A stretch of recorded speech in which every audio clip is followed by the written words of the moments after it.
Hello student, welcome back to our channel. So आज के video में हम इक्विटी डेरिवेटिव के कुछ क्वेश्चन आंसर हैं उसको हम रिवील करेंगे, जो कि सीरीज़ नंबर 8 होता है। इक्विटी डेरिवेटिव जो है वो अगर आपको स्टॉक मार्केट में जॉब करना है, अगर आप स्टॉक मार्केट में बिजनेस करना चाहते हैं तो इक्विटी डेरिवेटिव की तो ज़रूरत पड़ती है। बट अगर आपको जॉब करना है, आप एक फ्रेशर हैं और आपको मार्केट में इंटर होना है, तो उसके लिए आपको इक्विटी डेरिवेटिव की ही ज़रूरत पड़ेगी।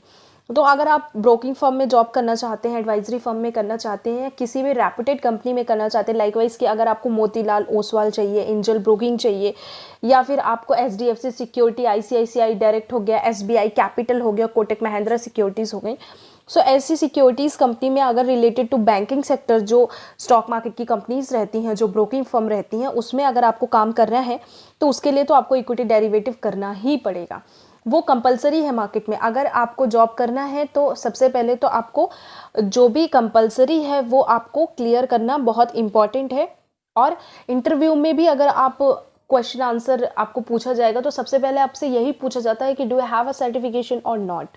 सो सर्टिफिकेशन में बहुत सारे सर्टिफिकेशन आते हैं, बट डिपेंड करता है आप कौन सी जॉब के लिए जा रहे हैं।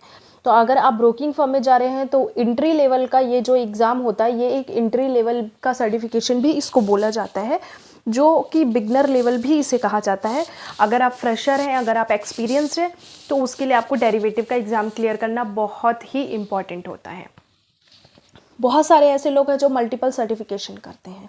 सो मल्टीपल सर्टिफिकेशन भी आप कर सकते हैं, कोई प्रॉब्लम नहीं है। अगर आप ब्रोकिंग फर्म में जॉब करना चाहते हैं तो मेरे हिसाब से आपको इक्विटी डेरिवेटिव 8 और म्यूचुअल फंड डिस्ट्रीब्यूटर तो ज़रूर ही करना चाहिए।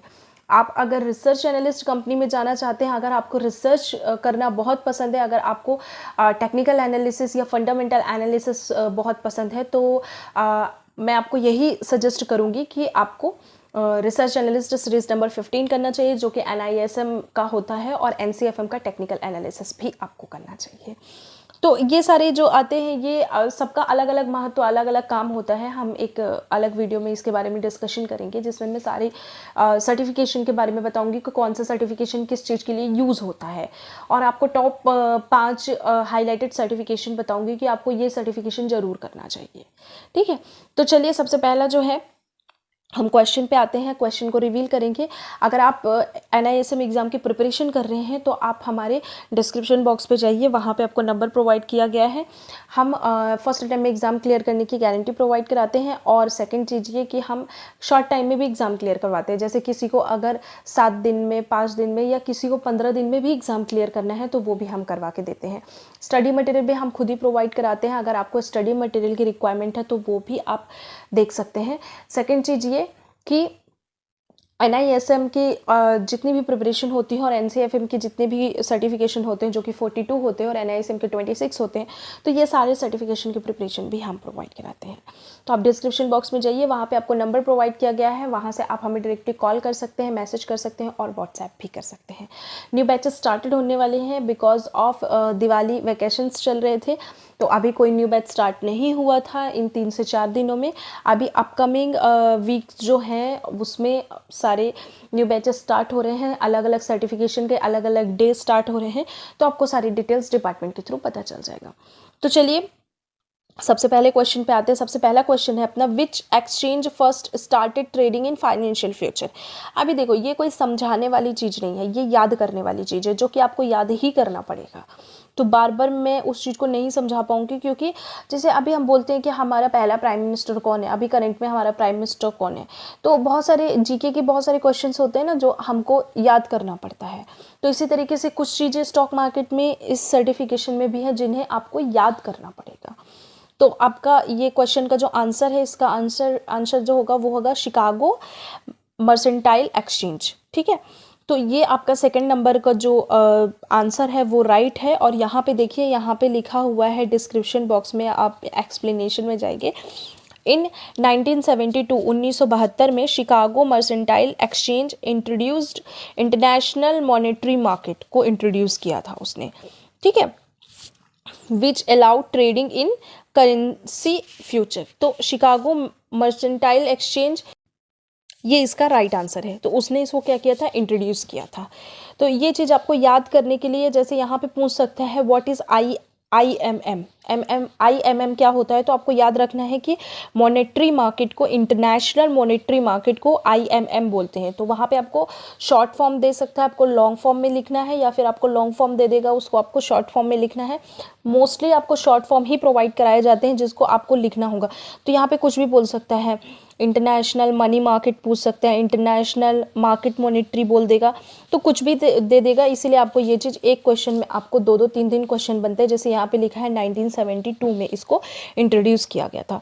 तो आपको याद रखना है कि 1972 में किया गया था शिकागो मर्सेंटाइल एक्सचेंज को। तो ये चीज़ आपकी याद करने वाली चीज़ है। चलिए मूव करते हैं नेक्स्ट क्वेश्चन पे।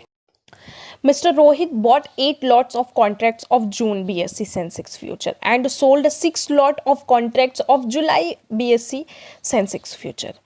What is regular and non-spread open position? इसमें से कितनी है जो उसकी ओपन पोजीशंस हैं? एक रोहित नाम का लड़का है जिसने क्या किया है, 8 लॉट बाई किया है कॉन्ट्रैक्ट ऑफ जून का, BSE का। इसने क्या किया है, जून का इसने बाई किया हुआ है BSE का, जो कि आपको रहेगा 8 लॉट। और इसने क्या किया है, वहीं पे फ्यूचर में क्या किया है, 6 लॉट को क्या कर दिया है, जुलाई कॉन्ट्रैक्ट को सेल कर दिया है। सबसे पहले मैं आपको ये बता दूं कि जब भी हम फ्यूचर में ट्रेडिंग करते हैं तो हम एट अ टाइम 3 मंथ्स के कॉन्ट्रैक्ट को परचेस कर सकते हैं और सोल्ड कर सकते हैं। जैसे कि अभी अक्टूबर चल रहा है, तो आप अक्टूबर नवंबर दिसंबर 3 मंथ हुआ। अभी जैसे ही अक्टूबर बीत जाएगा तो उसके बाद में आप नवंबर दिसंबर और जनवरी के कॉन्ट्रैक्ट पे ट्रेडिंग कर पाएंगे। तो एट अ टाइम आप 3 मंथ्स के कॉन्ट्रैक्ट पे ट्रेडिंग कर पाते हैं। तो यहाँ पे दिया है mister Rohit has bot 8 lot, उसने बाई कर लिया है और उसने जुलाई में 6 लॉट क्या कर दिए हैं, उसको सेल कर दिए हैं। तो अभी उसके पास में कितनी पोजीशन ओपन होंगी? इसका राइट आंसर यहाँ पे 2 दिया है। पहले एक्सप्लेनेशन देखिए, इसमें बोल रहा है कि mister Rohit has bot and sold a same underlying, मतलब सेम अंडरलाइंग मतलब कि सेम स्टॉक को उसने बाई और सेल किया है BSE सेंसेक्स फ्यूचर में। So his risk is limited to the net position which will be his open position. Here has 8 lot and sold 6 lot किया है, सो इसकी पोजीशन कितनी होगी, ओपन 2 होगी। एट अ टाइम हम 3 मंथ के कॉन्ट्रैक्ट को बाई और सेल कर सकते हैं, और अगर हम सेम स्टॉक को बाई सेल कर रहे हैं तो वो पूरा कैलकुलेट होगा, ठीक है। बट यहीं पे अगर कोई दूसरा आपका स्टॉक होता है, जैसे कि उसने DLF पे किया और HDFC पे किया, DLF को 8 लॉट बाई कर लिया और HDFC को 6 लॉट क्या कर दिया, उसने सेल कर दिया, तो फिर उसके बाद में 8 और 6 जो होते हैं उसको जितना भी होगा टोटल वो क्या हो जाएगा, उसका इतनी ओपन पोजीशन होंगी। पर इसने सेम अंडरलाइन किया है, मतलब सेम पोजीशन को बाई और सेल किया है। तो इसका राइट आंसर क्या होगा, 2 होगा। सो स्टूडेंट, आज के लिए सिर्फ इतना ही रहेगा। आपको अगर आज के क्वेश्चन से रिलेटेड कोई भी इशू है तो आप कमेंट सेक्शन पे कमेंट्स कर सकते हैं, और डिस्क्रिप्शन बॉक्स में आपको वेबसाइट लिंक भी मिलेगी, वहाँ से आप हमें डायरेक्टली फॉलो कर सकते हैं। वहाँ से जाके आप वेबसाइट विजिट कर सकते हैं, एप्लीकेशंस विजिट कर सकते हैं।